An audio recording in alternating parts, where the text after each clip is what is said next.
Assalamualaikum warahmatullahi wabarakatuh. Alhamdulillah, dalam keadaan sehat kita berjumpa kembali. Sudah dimulai dengan berdoa tadi kan? Hari ini Ibu akan sampaikan sebuah kisah sebelum kita belajar. Ada seekor belalang yang lama terkurung dalam sebuah kotak. Suatu hari, ia berhasil keluar dari kotak yang mengurungnya. Dengan gembira ia melompat-lompat menikmati kebebasan. Di perjalanan dia bertemu dengan belalang lain yang lompatannya itu lebih tinggi dan lebih jauh. Dengan penasaran dia berkata, "Kenapa engkau bisa melompat lebih tinggi dan lebih jauh dariku? Padahal usia kita tidak jauh berbeda. Dan ukuran tubuh kita pun sama." Belalang itu menjawab dengan pertanyaan, "Di manakah engkau tinggal selama ini?" Semua belalang yang hidup di alam bebas pasti bisa melakukan seperti yang aku lakukan. Saat itu, belalang tersadar bahwa selama ini kotak itulah yang telah membuat lompatannya tidak sejauh dan setinggi belalang lain yang hidup di alam bebas. Nah, anak-anak ibu yang ibu sayangi, seringkali kita sebagai manusia tidak sadar bahwa kita mengalami hal yang sama dengan yang dialami belalang tersebut. Lingkungan yang buruk, hinaan, trauma masa lalu, kegagalan yang beruntun, perkataan teman, tradisi, semua itu membuat kita terpenjara dalam sebuah kotak yang mementahkan potensi kita.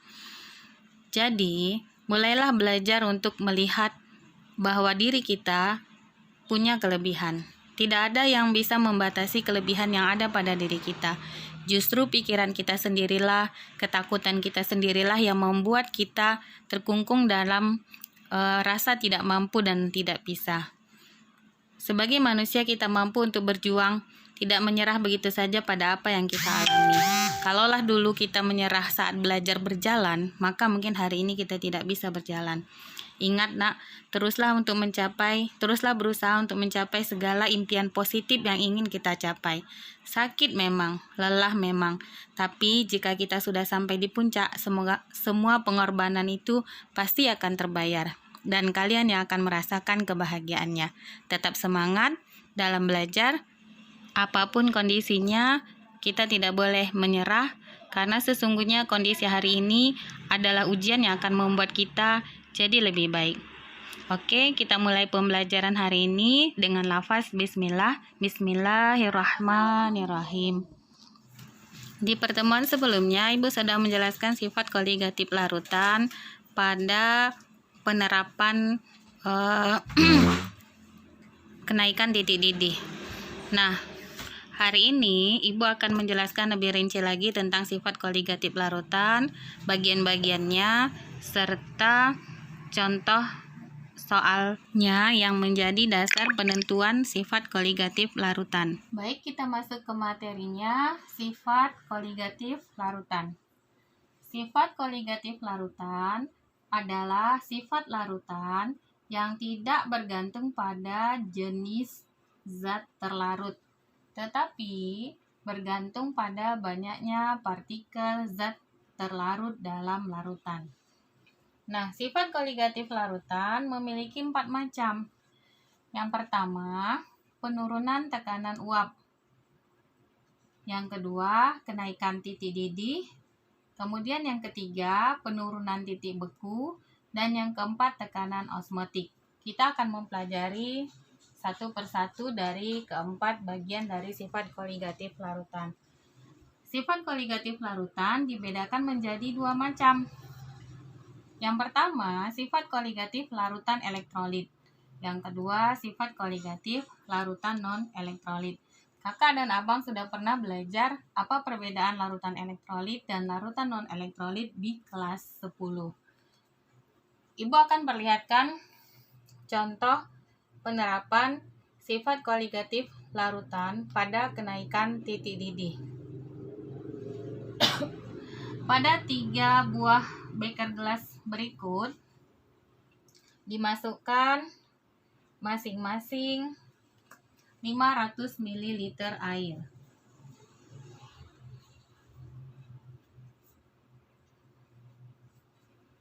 Wadah kedua juga dimasukkan 500 ml air. Sama juga dengan wadah ketiga.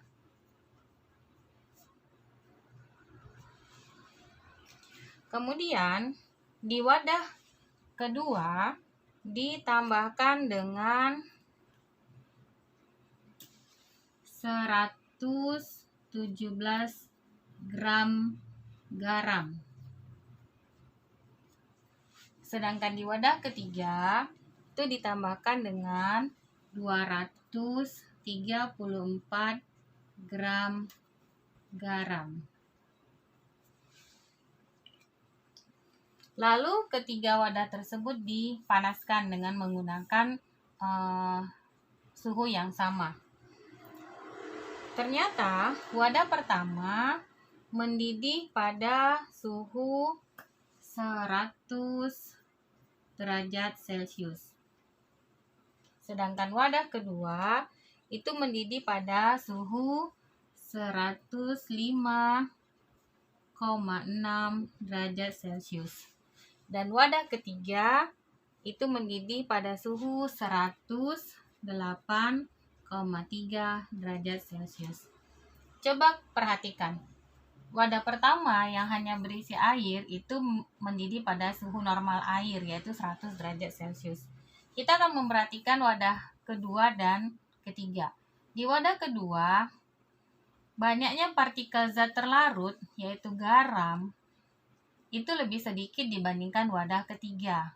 Partikel zat terlarut atau garam di wadah ketiga itu jumlahnya lebih banyak daripada yang ada di wadah kedua. Sehingga titik didih larutannya di wadah yang ketiga itu lebih tinggi. Jadi jelas berdasarkan teori tadi bahwa sifat koligatif larutan itu adalah sifat larutan yang tidak bergantung pada jenis zat terlarut, tetapi bergantung pada banyaknya partikel zat terlarut dalam larutan. Ini banyaknya partikel zat terlarut dalam larutan. Perbedaan banyaknya partikel ini menyebabkan perbedaan titik didih. Semakin banyak partikel zat terlarut, semakin tinggi titik didih larutan. Oke, sampai di sini bisa dipahami. Nah, untuk bisa menyelesaikan dan memahami 4 bagian dari sifat koligatif larutan ini, kita perlu mempunyai beberapa pengetahuan dasar yang sebenarnya sebagian sudah dipelajari di kelas 10.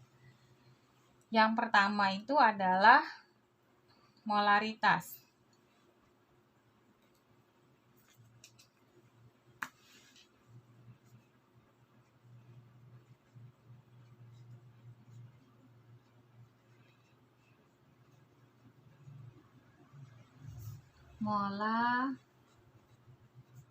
Molaritas.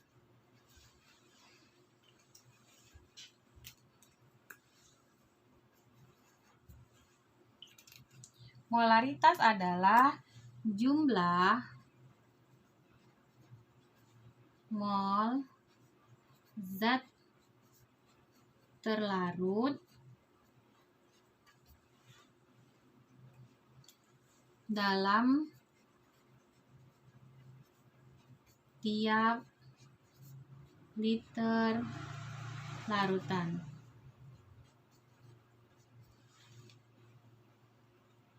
Ada beberapa rumus molaritas yang bisa digunakan.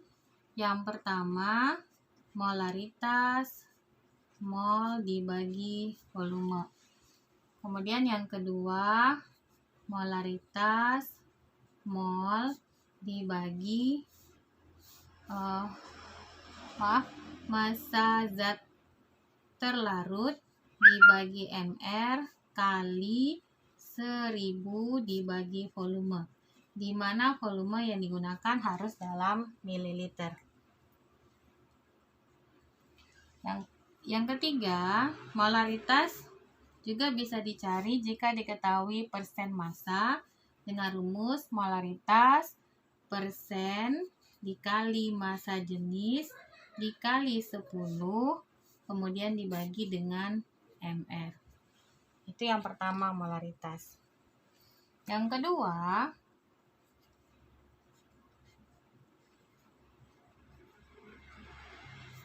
kedua adalah molalitas.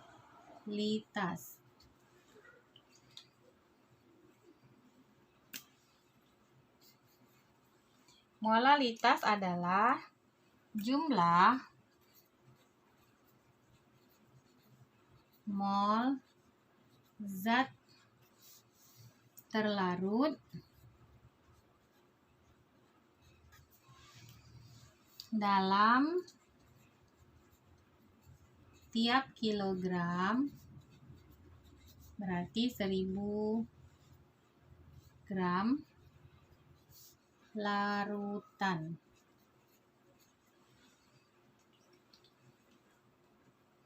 Rumus molalitas dilambangkan dengan M kecil. Molalitas sama dengan massa zat terlarut dibagi MR, kemudian dikali 1000 dibagi massa pelarut.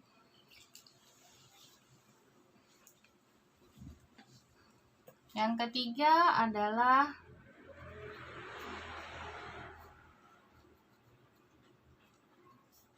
fraksi mol.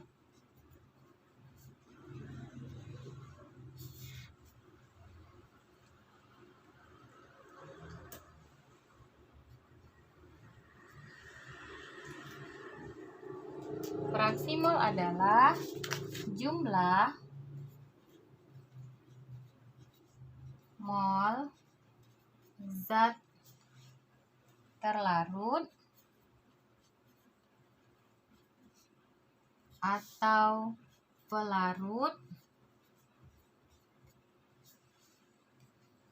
dalam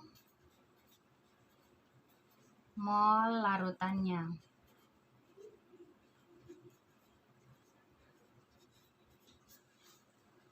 Dengan rumus fraksi mol zat terlarut sama dengan mol zat terlarut dibagi mol zat terlarut ditambah mol pelarut.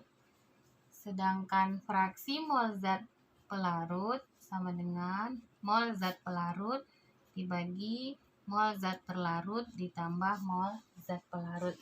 Perhatikan ya, jika fraksi molnya yang diminta terlarut, maka letakkan mol terlarut di atasnya. Kemudian bagi dengan kedua mol zat terlarut dan pelarut. Sebaliknya, jika diminta fraksi mol pelarut, maka letakkan mol pelarut di atasnya. Dimana jika fraksi mol zat terlarut ditambahkan dengan fraksi mol zat pelarut, itu jumlahnya adalah 1. Lalu dari mana kita bisa mencari mol zat terlarut? Sama seperti di pelajaran kelas 1. Mencari mol itu adalah massa dibagi MR. Jika mol zat terlarut, maka gunakan massa zat terlarut.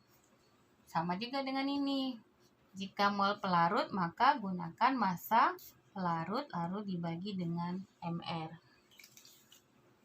Ibu akan tuliskan satu persatu penjelasan dari lambang setiap unsur.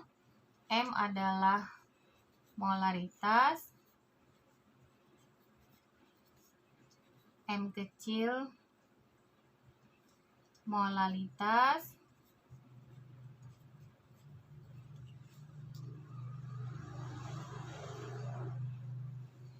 V adalah volume, lalu MT massa zat terlarut, kemudian MP massa pelarut,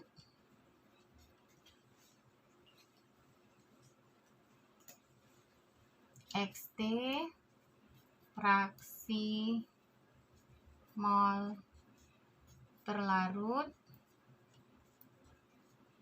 XP fraksi mol pelarut. Udah semua ya? Oke, kita masuk ke contoh soal.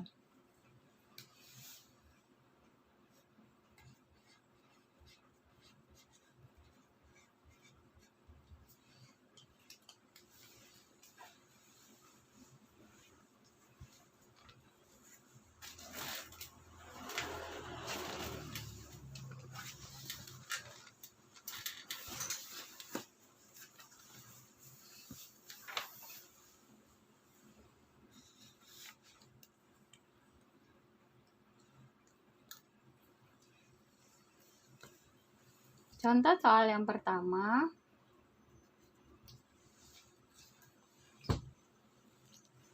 Tentukan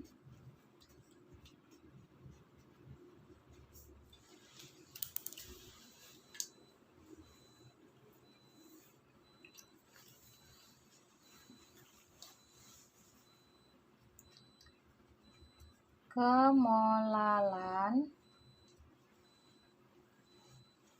larutan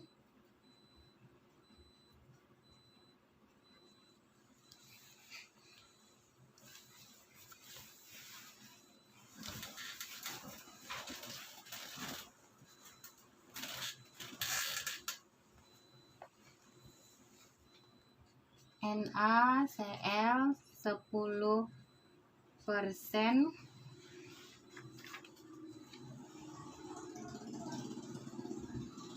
massa dalam air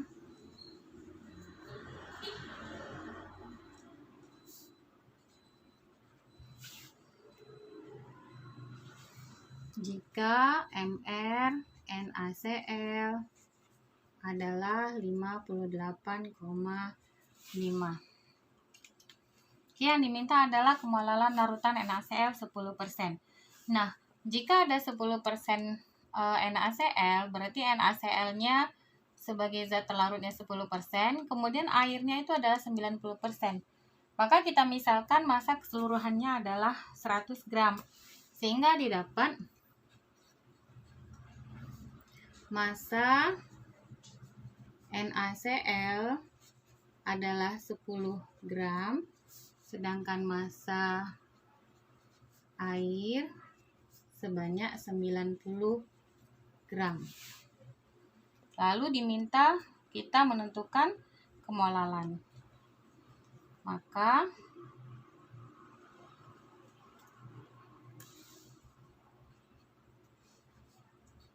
ditanya adalah kemolalan. Maka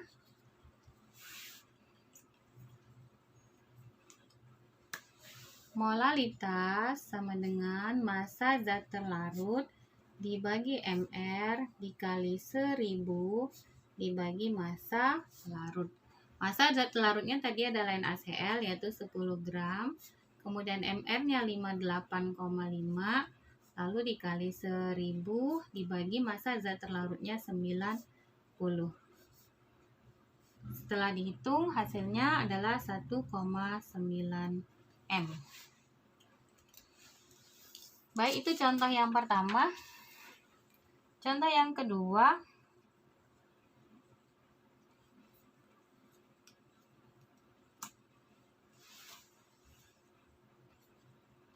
Tentukan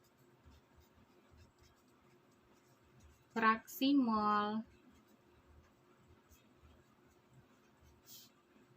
etanol. Etanol itu lambangnya CH3OH. Jika 64 gram etanol dilarutkan dalam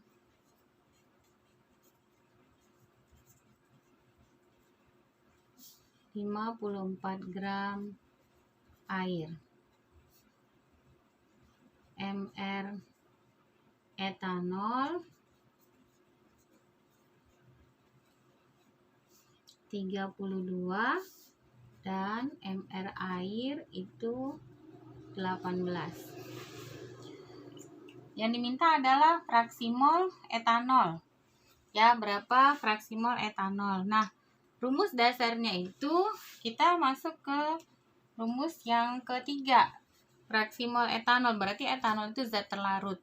Maka rumus dasarnya itu adalah mol zat terlarut dibagi mol terlarut ditambah dengan mol pelarut. Nah, untuk mencari fraksi mol zat terlarutnya kita perlu tahu dulu mol zat terlarutnya. Maka gunakan rumus mol zat terlarut itu adalah massa terlarut dibagi Mr. Kemudian yang mol pelarutnya adalah massa pelarut dibagi Mr. Langsung saja ya, Ibu khawatir tidak muat. Maka kita cari mol zat terlarut dalam hal ini adalah etanol. Rumusnya adalah massa zat terlarut dibagi mR. Massa etanolnya 64 gram, kemudian mR etanolnya adalah 32, sehingga mol zat terlarutnya sebanyak 2. Lalu kita cari juga mol zat pelarut. Dalam hal ini adalah air, maka massa pelarut dibagi mR. Massa pelarut air adalah 54 gram, sedangkan mR-nya 18, maka jumlah molnya 3. Nah, sekarang kita tinggal tentukan pertanyaan sesuai dengan yang diminta dalam soal. Tentukan fraksi mol etanol. Etanol adalah zat terlarut, maka fraksi mol zat terlarut adalah mol zat terlarut dibagi mol zat terlarut ditambahkan dengan mol pelarut. Mol zat terlarut tadi 2, lalu mol zat terlarutnya 2 dan pelarutnya adalah 3, sehingga jumlahnya adalah 2/5 sama dengan 0,4. Ya, jadi fraksi mol zat terlarut itu sebanyak 0,4. Kita lanjut contoh soal nomor 3. Tentukan fraksi mol urea CONH2 2 kali mR 60 jika 2 mol urea dilarutkan dalam 500 gram air. Fokus ke soal, abaikan yang sebelah kanan. Ya, kenapa Ibu tulis untuk menghemat durasi perekaman videonya. Oke, fraksi mol urea yang diminta. Kita akan runut satu persatu. Ya, karena diminta fraksi mol urea, berarti kita masuk ke rumus fraksi mol tadi. Tapi untuk menyelesaikan fraksi mol, kita kan perlu tahu mol urea dan mol air. Sementara di sini belum ada nih nilai mol urea dan mol air. Yang ada justru molalnya urea. Maka gunakan molal urea yang diketahui ini untuk mencari massa urea dan karena massa air sudah diketahui. Ibu tulis dulu apa saja yang diketahui. Diketahui adalah urea sebanyak 2 molal, lalu massa pelarut yaitu air 500 gram. Kemudian yang ditanya adalah fraksi mol urea, berarti fraksi mol zat terlarut. Udah, kita jawab satu persatu. Sebelum kita mencari fraksi mol, sebelum menentukan fraksi mol zat terlarut, sebelum menentukan fraksi mol zat terlarut, kita harus mencari massa zat terlarut. Kenapa kita membutuhkan massa zat terlarut? Karena untuk menghitung fraksi mol zat terlarut itu dibutuhkan massa zat terlarut dan massa pelarut. Massa pelarutnya sudah diketahui. Maka gunakan rumus molalitas.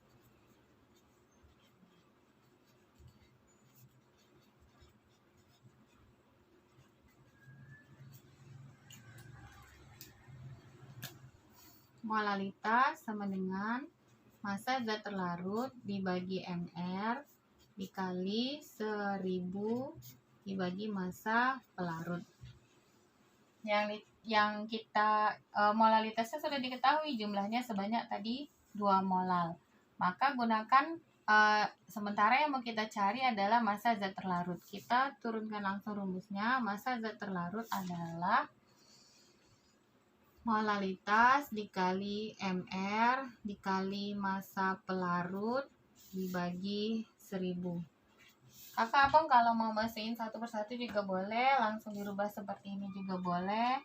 Molalitasnya sebanyak 2 molal, lalu mR nya itu tadi urea 60, massa pelarutnya air 500 gram, kemudian dibagi dengan 1000. Ini sisa 2, maka massa zat terlarutnya ini habis, tinggal 60 gram. Ya, massa zat terlarutnya 60 gram. Oke, untuk mencari fraksi mol, sebelumnya kita cari dulu mol masing-masing. Mol zat terlarut adalah massa zat terlarut dibagi mR. Massa zat terlarutnya tadi udah dapat, ini 60 gram. mR ureanya juga sama, 60 gram. 60, maka mol zat terlarutnya 1. Sedangkan mol zat pelarut, massa pelarut dibagi mR. Massa pelarutnya ini tadi 500 gram, mR-nya 18. Itu 500 gram dibagi 18, 27,77. Sekarang kita tentukan yang diminta dalam soal fraksi mol. Fraksi mol urea atau fraksi mol zat terlarut adalah mol zat terlarut dibagi mol zat pelarut ditambah mol pelarut. Mol zat telarutnya tadi 1 dibagi, ini juga 1 ditambah 27,77. Berarti 1 dibagi 28,77 sama dengan 0,034. Ya, jadi fraksi mol zat terlarutnya 0,034. Perhatikan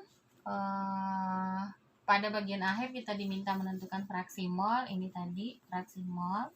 Tapi kita harus cari lagi kembali satu persatu. Kita harus tahu dulu mol zat terlarut.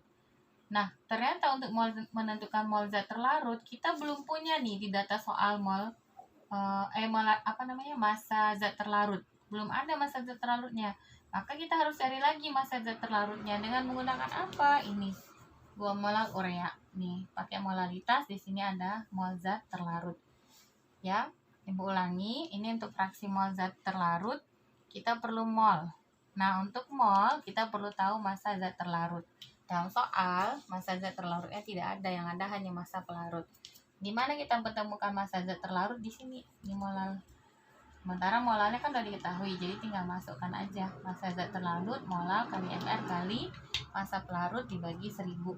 Dapatnya 60 gram, lalu tinggal masukkan massa zat fraksi mol zat terlarutnya, jadi didapat 0,034. Oke, itu aja 3 contoh soal. Kemudian ini latihan soalnya. Silakan dibaca, dikerjakan di buku latihan. Sampai jumpa di pertemuan berikutnya. Assalamualaikum warahmatullahi wabarakatuh.